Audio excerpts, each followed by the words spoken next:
Hi friend, कैसे हैं आप लोग।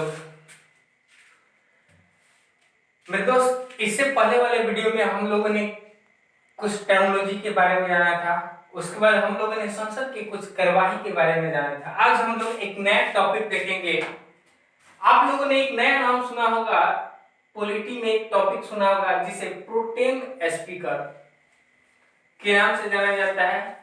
तो हम लोग अभी देखेंगे प्रोटेम स्पीकर और अध्यक्ष के बारे में। सबसे पहले हम लोग जानकारी हासिल लेते हैं किसके बारे में, प्रोटेम स्पीकर। आखिर कौन होता है प्रोटेम स्पीकर, कैसे चुना जाता है प्रोटेम स्पीकर को, आखिर ये करता क्या है, इसे चुनता कौन है, इतने सारी चीजों की जानकारी हम लोग लेंगे। तो सबसे पहले देखते हैं प्रोटेम स्पीकर।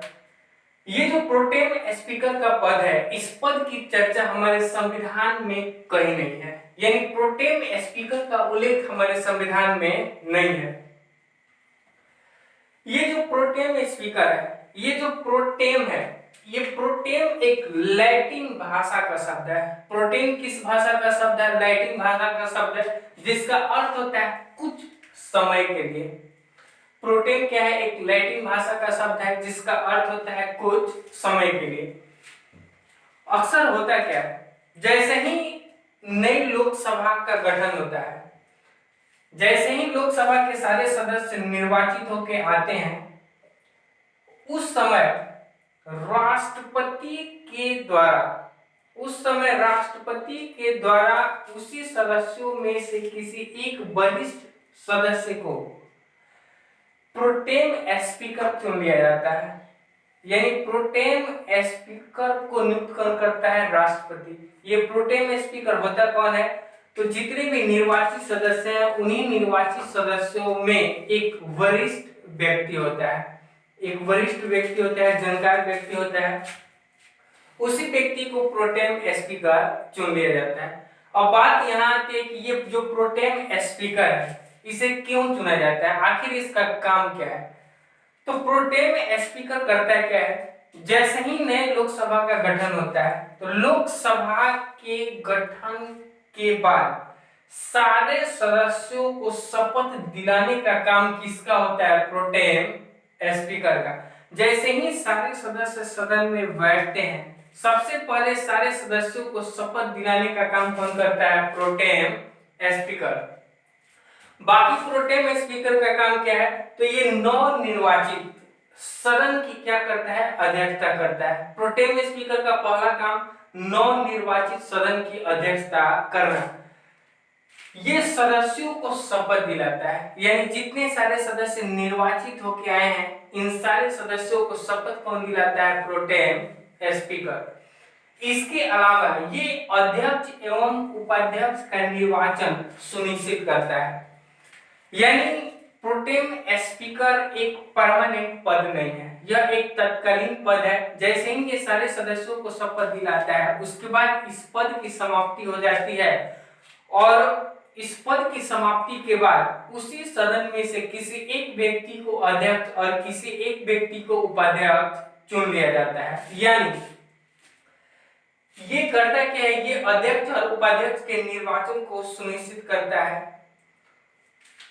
समय आने पर ये जो प्रोटेम स्पीकर है, ये प्रोटेम स्पीकर समय आने पर फ्लोर टेस्ट करवाता है। आगे आपको बताएंगे फ्लोर टेस्ट क्या होता है, यानी किसी पार्टी द्वारा बहुमत साबित कराना फ्लोर टेस्ट कहा जाता है। इसके बारे में हम लोग एक टॉपिक देखेंगे, फ्लोर टेस्ट डिटेल में। तो अब बात किया जाए कि प्रोटेम स्पीकर, ये प्रोटेम स्पीकर का पद परमानेंट नहीं होता है। जैसे ही ये सदस्यों को शपथ दिलाता है, इस पद की समाप्ति हो जाती है।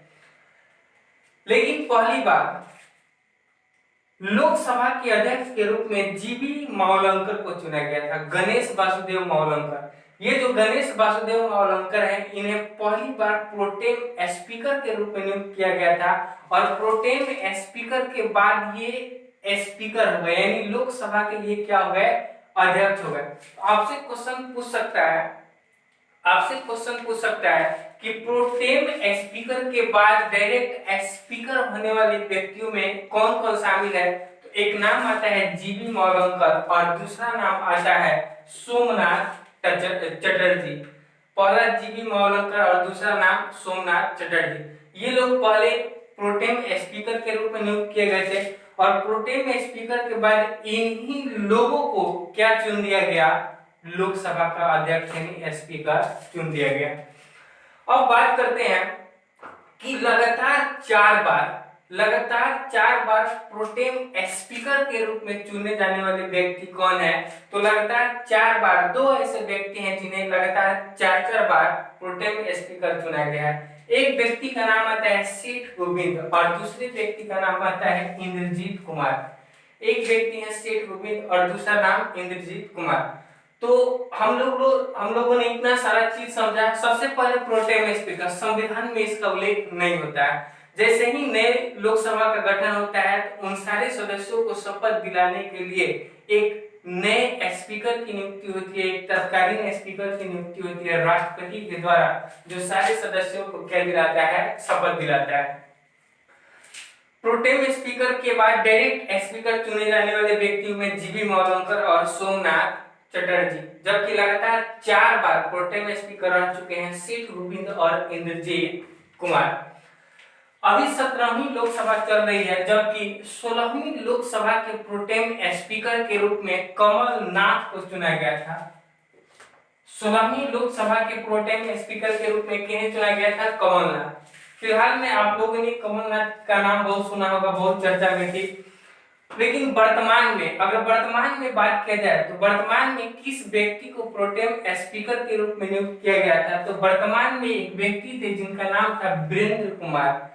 यह एक दलित व्यक्ति हैं और वर्तमान में इन्हें वीरेंद्र कुमार को प्रोटेम स्पीकर के रूप में चुना गया था। जबकि आपसे पूछे प्रथम प्रोटेम स्पीकर कौन थे, जीबी मावलंकर। लेकिन ये जो प्रोटेम स्पीकर है ये लोकसभा का अस्थायी अध्यक्ष भी माना जाता है। लेकिन लोकसभा में या राज्यसभा में अगर अधिकारियों की बात की जाए तो संसद के अधिकारी के अंतर्गत लोकसभा और राज्यसभा में कौन कौन अधिकारी होते हैं। तो संसद के अधिकारी में अगर लोकसभा की बात की जाए तो लोकसभा में एक अध्यक्ष का पद होता है। लोकसभा में किसका पद होता है, अध्यक्ष का, जिसे लोकसभा अध्यक्ष या इंग्लिश में स्पीकर कहा जाता है। जबकि अध्यक्ष के बाद एक उपाध्यक्ष का पद होता है। अध्यक्ष के बाद किसका पद, उपाध्यक्ष का पद। उपाध्यक्ष के बाद एक पद होता है जिसे महासचिव कहा जाता है। तो आपसे अगर पूछे कि लोकसभा में कौन कौन से अधिकारी शामिल हैं, तो एक अध्यक्ष, दूसरा उपाध्यक्ष और तीसरा महासचिव। जबकि राज्यसभा में, तो राज्यसभा में एक सभापति होगा, दूसरा उपसभापति और इसमें भी एक पद होता है महासचिव का। तो अभी हम लोगों ने देखा कि इसके बारे में, प्रोटेम स्पीकर के बारे में। आगे हम लोग डिटेल में जानेंगे लोकसभा अध्यक्ष यानी स्पीकर के बारे में, महासचिव और सभापति, उपसभापति और राज्यसभा के महासचिव के बारे में। तो उम्मीद करते हैं कि आपको प्रोटेम स्पीकर वाला टॉपिक बहुत अच्छे से समझ में आया होगा। अगर आपको ये वीडियो अच्छा लगे तो लाइक कीजिए, शेयर कीजिए, सब्सक्राइब कीजिए। तो फिर हम लोग अगले टॉपिक में बात करेंगे किसके बारे में, अध्यक्ष के बारे में। बहुत बहुत धन्यवाद।